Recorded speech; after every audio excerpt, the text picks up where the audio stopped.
have over 500 hours experience in meditation, and I wanted to make this video to try and convince you why you should meditate and the benefits of meditation and how meditation has profoundly changed my life so that you're more likely to meditate. The first one is presence, which is the benefit of mindfulness meditation.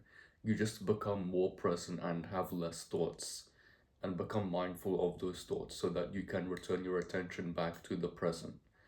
Because those moments where you're present are what you actually remember. You never ever remember the times when you were just lost in thought, like thinking about something. You always only remember the times where you were present. And this has a profound impact on people as well, because you never ever want to be around that person who's just not present. They're just thinking about something or they're on their phone. I've definitely found that I've just gotten more general social interaction from me being more present. Like people want to talk to me more because they realize that I'm in the here, I'm in the now. And, and if you would agree with me, you would agree that you do want to be more present. You would agree that you don't even like being in that haze of thought where you're just thinking about the past or the future or some fantasy. You want to be in the here and in the now. Your thoughts begin to become gaps in your present rather than your present moments becoming gaps in your thoughts, which is quite powerful. Second one is patience and attention span. Because you're training your mind to be starved of stimulation for longer periods of time by meditating, by just closing your eyes and focusing on the breath, not really focusing on anything else other than your thoughts that naturally arise. You'll just be able to enjoy life more when you have that better attention span to actually be in social situations, for example, and not need to go on your phone or not need to go on your phone at all. You can last the whole day without needing technology or needing stimulation. And it'll help you in other areas of life as well. Like if you work some kind of job which requires high patience and attention span, you'll find that that job becomes easier. You'll just find that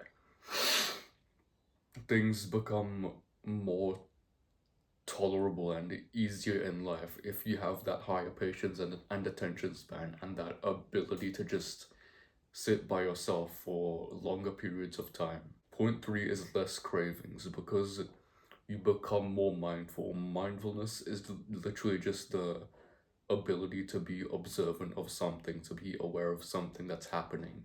Like you actually become mindful of your mouth watering or your stomach churning or whatever symptoms you get when you crave something, or you become mindful that your head heats up when you're angry.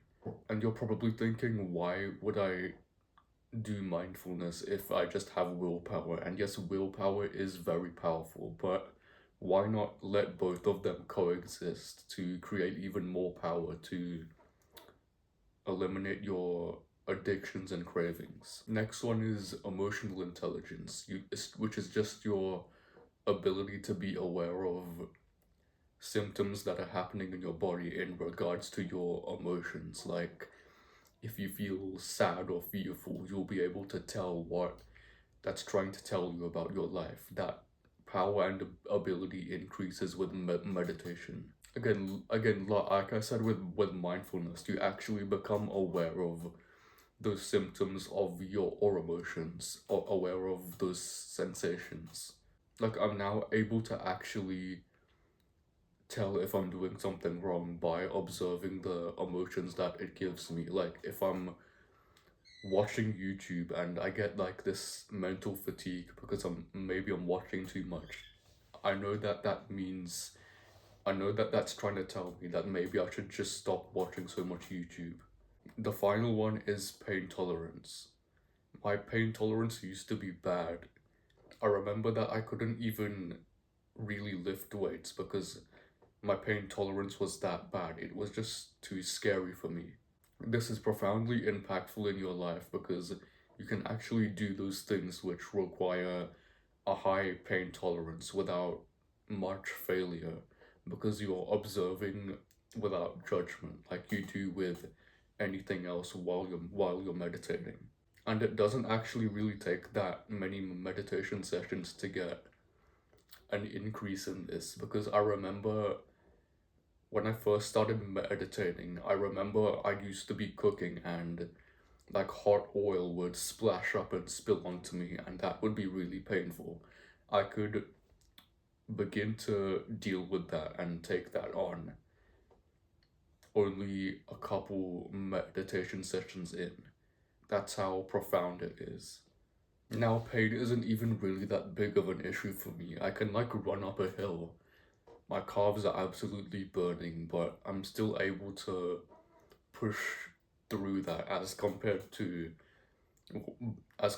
before I started meditating, like I just described.